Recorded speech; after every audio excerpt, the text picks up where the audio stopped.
और आज हम बात करने वाले हैं क्वेश्चन टैग्स की, जिसमें है 2 सेंटेंसेस आपके सामने। आप अंग्रेजी बोलना चाहते हैं, है ना? तो क्वेश्चन टैग है क्या, इस पे हम बात करेंगे। ठीक है, सारे कॉन्सेप्ट आपके लिए क्लियर हो जाएंगे। ये जो है ना पूछा, इसको आप कैसे इंग्लिश में बोलेंगे सोचिए। आप व्याकरण सीखना नहीं चाहते हैं, है ना? तो इन दोनों की इंग्लिश पहले मैं आपके सामने रखूंगी, तब आप समझ पाएंगे क्वेश्चन टैग क्या होते हैं। तो देखिए, you want to speak English, don't you? You don't want to learn grammar, do you?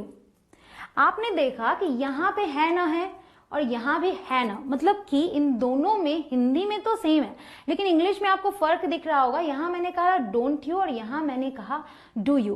तो ये सारा रीजन क्या है इसके पीछे, वो सब आपको बताऊंगी। बट इस चीज को समझिए कि ये जो क्वेश्चन टैग्स हैं वो इस तरीके से यूज होते हैं। ध्यान दीजिएगा, कॉमा लगा है और एक छोटा सा मिनी क्वेश्चन। तो जो क्वेश्चन टैग है ये एक मिनी क्वेश्चन, शॉर्ट क्वेश्चन है, जो कि स्टेटमेंट के बाद आप लगा के यूज करते हैं। तो जब भी किसी से आपको क्या पूछना हो, कंफर्मेशन लेना हो, कंफर्मेशन, जैसे मैंने कहा आप अंग्रेजी सीखना चाहते हैं, है ना, लेकिन आप ग्रामर नहीं सीखना चाहते, है ना करके मैं कंफर्मेशन लेना चाह रही हूँ, कोई चीज कंफर्म करना चाह रही हूँ या फिर डाउट है उस चीज को मैं पूछना चाह रही हूँ। तो ये स्पोकन इंग्लिश में यूज होते हैं और ये इनफॉर्मल राइटिंग में, मतलब फॉर्मल राइटिंग के लिए ये नहीं है, स्पोकन इंग्लिश में या इनफॉर्मल राइटिंग में। तो ये जब पूछते हैं तो ओवरऑल आप क्या पूछते हैं पता है, इज दैट राइट, या फिर डू यू अग्री, मतलब कंफर्मेशन, या फिर किसी की सहमति जानना चाहते हैं कि अग्री कर रहा है कि नहीं वो आपकी बात से।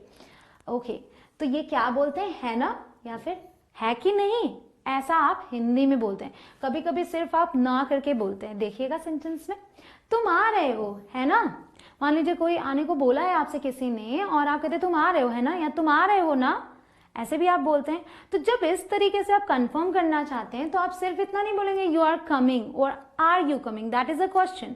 बट इस तरीके से जब आप बोलते हैं तो आप बोलेंगे you are coming, aren't you. ये कैसे आया सब आपको समझा रही हूं मैं। वह खाना नहीं बना रही है ना, या वह खाना नहीं बना रही है ना, इस तरीके से बोलते हैं हिंदी में। तो इसको हम कैसे बोलेंगे, she isn't making food, is she isn't making food, is she. तो रीजन क्या है, ध्यान देंगे आप। यहाँ था आर, आप रेड कलर से देख रहे हो, और यहाँ हो गया आर्ट यानी आर नॉट का कॉन्ट्रैक्शन। यहाँ था इजंट यानी इज नॉट, तो यहाँ पे आया इज। तो इसका रीजन ये है कि जब पॉजिटिव स्टेटमेंट होगा तो नेगेटिव टैग होगा। इसे मैंने बोला टैग। तो ये जो लास्ट में यूज हो रहे हैं कॉमा के बाद, देखिए इट्स कोल्ड कॉमा यानी कि ठंड है ना, इजंट इट। तो पॉजिटिव स्टेटमेंट था इट इज कोल्ड, कोई नॉट नहीं था वहां, तो जो ये आएगा क्वेश्चन टैग वहां नॉट होगा और कॉन्ट्रैक्शन के साथ होता है, क्योंकि स्पोकन इंग्लिश के लिए जैसा कि मैंने कहा सो इजंट इट, तो नेगेटिव के साथ यूज कर रहे हैं और हमेशा कॉन्ट्रैक्शन में यूज करेंगे। और जब नेगेटिव स्टेटमेंट हो जाए, इसी को नेगेटिव बना देते हैं, इट्स नॉट कोल्ड, ठंड नहीं है, इज इट, है ना। तो यहां जब नॉट है तो यहां सिर्फ और सिर्फ इज इट आया वर्ब, यानी negative statement positive tag, positive statement negative tag. तो ओवरऑल आपने ये देखा कि आप किसी से डायरेक्ट क्वेश्चन नहीं कर रहे, आप उसको स्टेटमेंट बोल के लास्ट में है ना करके कंफर्मेशन लेना चाह रहे हैं, तब आप टैग्स का यूज करते हैं। बड़ा ही आसान है। अब आपने देखा पॉजिटिव और नेगेटिव स्टेटमेंट के साथ यूज हुआ, तो क्या क्वेश्चन के साथ भी होगा। Is she the new teacher, isn't she. ये सेंटेंस ऑलरेडी क्वेश्चन है, तो क्वेश्चन में क्वेश्चन टैग नहीं आता, ये सेंटेंस गलत है। ठीक है, ये सेंटेंस गलत है। तो याद रखिएगा पॉजिटिव या नेगेटिव स्टेटमेंट के साथ आप बोलेंगे। She is the new teacher, वो नई अध्यापिका है, इजंट शी, है ना। तो यहां इज था तो यहां इज नॉट आ गया, यानी इजंट एक साथ। She isn't the new teacher, वो नई टीचर नहीं है, इज शी। यहां इजंट था तो यहां इज आ गया। कितना सिंपल है, जब भी पॉजिटिव सेंटेंस बोला है तो बाद में इजंट या जो भी वर्ब यूज हुई है उसके साथ नॉट लगा दिया, जब नेगेटिव बोला तो पॉजिटिव लगा दिया।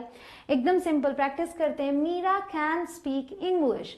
अब कैन है तो हमें क्या ध्यान देना है, इसी वर्ब को तो उठाना है। अब यहाँ कैन है तो यहाँ कांट आएगा, यहाँ इज होता तो यहाँ इजंट आता। ठीक है, तो जो वर्ब आपने स्टेटमेंट में यूज की वही वर्ब आपको यहाँ यूज करनी है, लेकिन किस तरीके से करनी है? पॉजिटिव है तो नेगेटिव बना देना है, नेगेटिव है तो पॉजिटिव बना देना है। सो कांट शी, यहाँ पे ये जो सब्जेक्ट होता है उसको हम बाद में ले जाते हैं। यू विल बी लेट, तुम्हें देर हो जाएगी। वोंट यू, वोंट क्या है? विल नॉट का कॉन्ट्रैक्शन, यहाँ विल था तो यहाँ विल नॉट, तुम्हें देर हो जाएगी है ना, या तुम्हें देर हो जाएगी ना। सो है कि नहीं, ऐसा पूछने के लिए आपने वोंट यू यूज किया। We have never seen that, हमने वो कभी नहीं देखा। We have never seen that, तो यहाँ पे आप देखेंगे हैव, तो ये हो गया हैव वी। अब आप कहेंगे कि यहाँ पे नॉट क्यों नहीं आया, है ना, यहाँ पे नॉट नहीं है तो यहाँ क्यों नहीं आया? तो आप ध्यान दीजिए यहाँ पे नेवर है, और नेवर एक नेगेटिव वर्ड है, यानी इसका मतलब है कि ये जो स्टेटमेंट है ये नेगेटिव है, तो ये जो टैग होगा पॉजिटिव होगा। दे वेंट देयर, वे वहां गए। Didn't they. अब आप इस बात पे गौर कीजिएगा, यहाँ कैन था दिख गया, कांट कर दिया। यहाँ विल था, आपने बोला तो वोंट कर दिया। यहाँ हैव था तो आपने यहाँ हैव यूज कर लिया। ध्यान दीजिए हैव नेवर था, इसलिए यहाँ आपने हैव यूज किया। लेकिन जब सेकेंड फॉर्म यूज की वेंट, तो क्या यूज करें? तो आप जानते हैं कि जब आप इस तरीके से बोलते हैं तो इसके इंट्रोगेटिव यानी कि पास्ट सिंपल के नेगेटिव इंट्रोगेटिव में डिड का यूज करते हैं, तो डिड यूज करेंगे। Didn't they. You listen to music, ये प्रेजेंट इंडेफिनिट, तुम म्यूजिक सुनते हो, है ना, तो यहाँ पे डोंट आएगा। यानी कि जब आप देख रहे हैं कि यहाँ पे सेकेंड फॉर्म आई है, या यहाँ पे आप देख रहे हैं कि फर्स्ट फॉर्म ही है वर्ब की, तो ऐसे में आप जानते हैं कि प्रेजेंट इनडेफिनिट और पास्ट इनडेफिनिट होता है, तो ऐसे में आपको डू डज डिड का यूज करना है आगे, ये आपको पहले से सोच के रखना होगा। रोहन वॉज देयर, रोहन वहां था, है ना, वॉजंट ही। क्लियर यहाँ पे? अब आपका टेस्ट ले लेते हैं, चलिए जल्दी से यहीं प्रैक्टिस कर लेते हैं। यू गो टू स्कूल, अब यहाँ पे क्या आएगा? डू यू या डोंट यू? वीडियो को पॉज कीजिए, सोचिए, खुद से जवाब दीजिए। यू गो टू स्कूल, अब क्योंकि यहाँ पे ये गो पॉजिटिव है तो यहाँ पे ये वाला सही है, don't you. Do you go to school? Don't you. ठीक है, वहां पॉजिटिव था तो ये क्या हो गया? Negative, don't you, question mark. Clear? एक और, we will wash the clothes, हम कपड़े धुलेंगे, तो ये भी पॉजिटिव है, तो जवाब क्या आएगा? वोंट वी या वुडंट वी? सोचिए, वीडियो पॉज करिए, खुद से सोचिए ताकि आपकी प्रैक्टिस हो जाए। ठीक है, तो यहाँ पे आएगा, क्योंकि विल है तो आगे हमें विल नॉट यूज करना है, जिसका कॉन्ट्रैक्शन क्या होता है? वोंट, तो यहाँ पे ये वाला सही है। शी इज स्टिल स्लीपिंग, वो अभी भी सो रही है, तो यहाँ पे ये शीज यानी कि शी इज का कॉन्ट्रैक्शन, तो यहाँ पे क्या आएगा? इजंट शी या वॉजंट शी? तो यहाँ पे ये आएगा, क्योंकि इज है तो इज नॉट आना है, इजंट शी। एक और, दे वोंट बी लेट, उन्हें देर नहीं होगी। अब यहाँ ये ऑलरेडी नेगेटिव है, कौन सा सही होगा? वोंट दे या विल दे? अब ये ऑलरेडी जब विल नॉट है तो ये वाला सही होगा। विल दे हो गई ना प्रैक्टिस, सब कुछ क्लियर हो गया आपके लिए। चलिए एक एक्सेप्शन की बात कर लेते हैं, और एक्सेप्शन वही है, अभी आप सीख भी चुके। You never tell us the truth, do you? आप देखिए यहाँ पे हमने कहीं नॉट नहीं यूज किया, बट यहाँ भी नॉट नहीं है, तो दैट मीन्स कि इसका रीजन जैसा मैंने पहले बताया, नेवर, नेवर यूज हुआ है, यानी कि अगर नेगेटिव वर्ड है यहाँ पे तो वो स्टेटमेंट नेगेटिव मानी जाएगी, तब ये पॉजिटिव होगा। तो इसका थोड़ा सा ध्यान रखना है कि नॉट नहीं आ रहा है फिर भी, तो क्या सिर्फ नेवर ही होता है? और भी वर्ड्स हैं। They could scarcely here her, could they, तो यहाँ देखिए कुड है तो यहाँ कुडंट आना चाहिए, लेकिन जो स्केर्सली है इसका मतलब होता है हार्डली, मुश्किल से, मतलब ये एक नेगेटिव वर्ड की कैटेगरी में आता है, तो जब नेगेटिव वर्ड है तो ये पॉजिटिव होगा। ठीक है, देख लीजिए कौन कौन से वर्ड्स, नेवर हो गया, no, nobody, rarely, hardly and scarcely etcetera. और भी ऐसे नेगेटिव वर्ड्स हैं जो अगर सेंटेंस में हैं तो उसके साथ पॉजिटिव टैग आएगा। Clear guys? अब हम बात करते हैं answering tag question. Tag question पूछना आपको आ गया, किसी से भी पूछना है, you are coming, aren't you, ठीक है, इस तरीके से आप पूछ लेंगे। लेकिन जब आंसर करना हो, किसी ने आपसे पूछा हो तो क्या जवाब देंगे? दो ही चीजें हैं, ध्यान में रखिए। They don't come here, do they? वे यहाँ नहीं आते, है ना, ये किसी ने अगर पूछा तो आपको जवाब देना है हाँ वो आते हैं, तो आप बोलिए यस दे डू, या फिर नहीं वो नहीं आते, नो दे डोंट। मतलब अगर यस के साथ जवाब करना है तो ये पॉजिटिव ही होगा, दे डू। मतलब आप ये नहीं बोल सकते यस दे डोंट, आप बोलेंगे yes they do, no they don't, yes he does, no she doesn't. Okay इस तरीके से।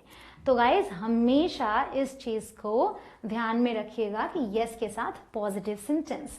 होप कि आज की क्लास आपको समझ आई हो। क्वेश्चन टैग्स के सारा जो गुत्थी है ना उसका यही है कि अगर आपने पॉजिटिव स्टेटमेंट बोला तो नेगेटिव टैग लगा दीजिए, नेगेटिव स्टेटमेंट बोला तो पॉजिटिव टैग लगा दीजिए, और अगर उस स्टेटमेंट में नेगेटिव वर्ड है तो ध्यान में रखिए कि वर्ड नेगेटिव है, सेंस नेगेटिव निकल रहा है तो टैग पॉजिटिव आएगी। Thank you so much for watching this video guys. ज्यादा से ज्यादा वीडियो को शेयर